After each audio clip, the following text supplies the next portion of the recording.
الذي خلقني فهو يهدين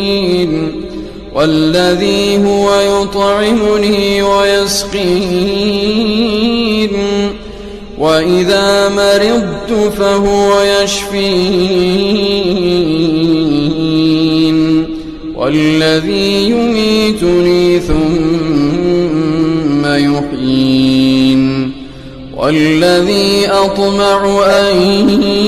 يغفر لي خطيئتي يوم الدين